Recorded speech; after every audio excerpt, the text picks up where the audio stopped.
Sir इसी मुद्दे पे आगे क्योंकि जब आप डीजीपी रहे तब भी वो आंदोलन हुआ और अभी भी वो आंदोलन चल रहा है मूल निवास भू कानून को लेकर के। पिछले 2-2.5 साल से आंदोलन चल रहे हैं और उसमें एक नैरेटिव ये भी आ रहा है कि भैया ये लड़ाई बाहरियों की तरफ से बाहरियों के ख़िलाफ़ है और ये मूल निवास की मांग जो है वो कम से कम जो यूपी वाले हैं या उस तरह के लोग हैं वो कह रहे हैं कि हमारे ख़िलाफ़ है। सर मूल निवास भू कानून को लेकर के आप क्या सोचते हैं, क्योंकि आप बाहर से आते हैं और आपकी कर्म भूमि उत्तराखंड रहा है, तो इस पर आपके क्या विचार हैं? देखिए, इस तरह का जो छोटा स्टेट है, नया स्टेट है, तो इसकी मांग में कुछ भी गलत नहीं है। पहला पॉइंट, इस तरह की मांग होना स्वाभाविक है। फर्स्ट पॉइंट ये है। दूसरा ये है कि यहाँ एग्रीकल्चरल लैंड लिमिटेड है, तो अगर वो सारी की सारी हमने उसको बिना प्लानिंग के, बिना सोच समझ के, बिना योजना के ऐसे ही उसको गंवा दिया।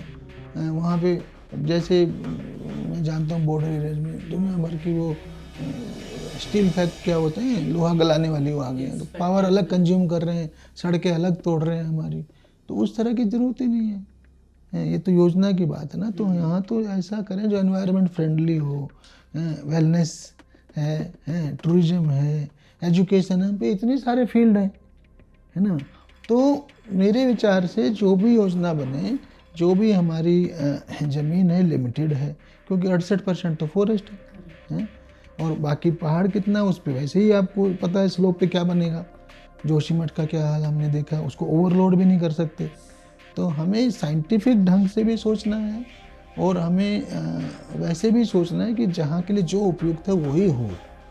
तो एक एंगल है, तो इसलिए हमें भू उपयोग जो भी भूमि है उसका क्या उपयोग हो, उसके लिए एक बहुत अच्छी पॉलिसी होनी चाहिए। बहुत ज़रूरी है, बहुत ही ज़्यादा ज़रूरी है। और दूसरा ये भी है कि अगर हम ये सोचें कि बाहर का आदमी पूरी तरह बंद हो जाए तो कहीं ना कहीं वो विकास के अगेंस्ट जा सकता है।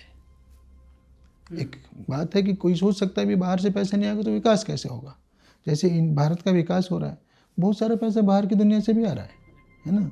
अभी आपने देखा हज़ारों करोड़ रुपए बाहर के लोग इन्वेस्ट कर रहे हैं, चाहे वो NRI जोन में, उन्हें पता है देश ग्रो हो रहा है तो है हमारा भी ग्रोथ होगा। तो बाहर से पैसा आके डेवलपमेंट भी होती है, हो भी सकती है, तो उसको हमें एकदम ब्लॉक नहीं करना है, एकदम ब्लॉक नहीं करना है। किंतु जैसा मैंने कहा, अपनी उपयोगिता, अपनी आवश्यकता, ज़रूरत देखते हुए तब उसे अलाउ करना है। अंधाधुंध ग्रोथ नहीं होने देना है। चाहे वो एजुकेशनल इंस्टीट्यूट के नाम से लोग ज़मीन ले रहे हैं, भू कानून तो पहले से बना हुआ है, ये बताइए ना, तो नहीं है क्या? अभी 250 मीटर के ऊपर लेने तो अलाउड नहीं है, फिर भी हंड्रेड्स ऑफ एकर्स की चीज़ें चली जा रही हैं। तो वो प्रॉब्लम ये है कि उसका दुरुपयोग ना हो, वो उसको रोकना ज़्यादा ज़रूरी है कि वो एजुकेशन के नाम से, इंडस्ट्री के नाम से, इस नाम से, उस नाम से वो 10 तरह से तो जा रहा है। जो बड़ी जगह उसको तो हम रोक नहीं रहे हैं। तो वहाँ पे हमारा दिमाग और फोकस ज़्यादा होना चाहिए। तो एक बैलेंस की ज़रूरत है, रियल मेरिट बेस्ड प्लान की ज़रूरत है।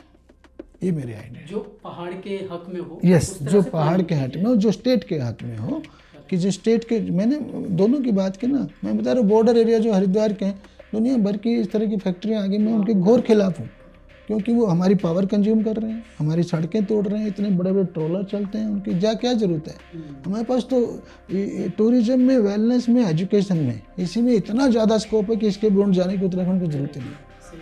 हॉर्टिकल्चर में, एनवायरनमेंट में, इसी के लिए लोग, ट्रैकिंग के लिए लोग हज़ारों लाखों लोग आएंगे।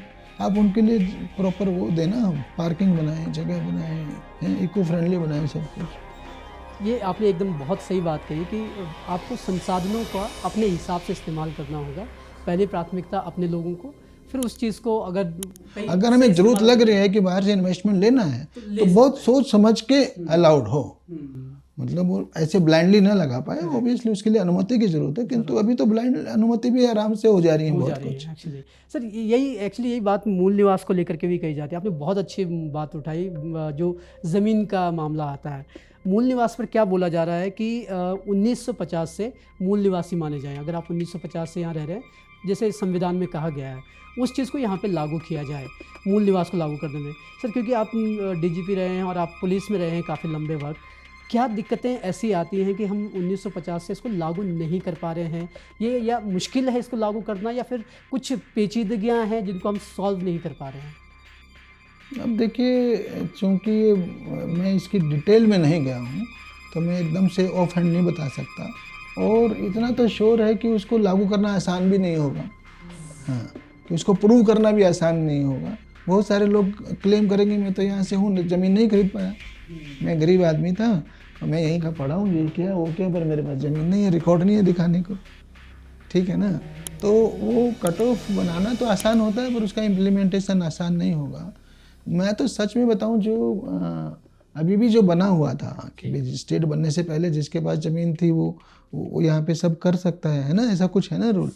तो उसको इम्प्लीमेंट तो ढंग से करो यार। हम आगे के जंप ले रहे हैं, पहले पीछे का तो सही उसको तो ढंग से इम्प्लीमेंट कर लो। उसमें जो छेद है ना, उनको तो बंद करके दिखाओ। उसके पीछे दुनिया भर के खेल हो जा रहे हैं, उनको तो रोको। ऐसे थोड़ी हो रहे हैं, वो कोई ना कोई खेल तो हो ही रहा होगा वहाँ। सुधार की पहले जो व्यवस्था उसमें सुधार किया जाए। नहीं, जो उसमें अनुमति के प्रोसीजर्स हैं उनकी तो डेप्थ में जाइए हुए हैं। मैं ये बोल रहा हूँ आपको। ट्रू। यहाँ पे मैं ये क्लैरिफाई कर दूं कि मैंने जब सवाल सर से मूल निवास को लेकर का रखा, उसमें मैंने यूपी वर्सेस जो बाहरी वर्सेस पहाड़ी वाला नैरेटिव चल रहा है उसकी बात की। यहाँ पे क्लैरिफिकेशन से इतना है कि जो मूल निवास वाले आवाज़ उठाई जा रही है उसमें ये कहा जा रहा है कि हम बाहरियों के खिलाफ नहीं हैं। जैसे सर ने कहा कि नियम बेहतर होने चाहिए, नियम बेहतर होंगे तो सारी चीज़ें सुधार में आएंगी और आवश्यकता के अनुरूप होने आवश्यकता के अनुरूप होना बहुत ज़रूरी है।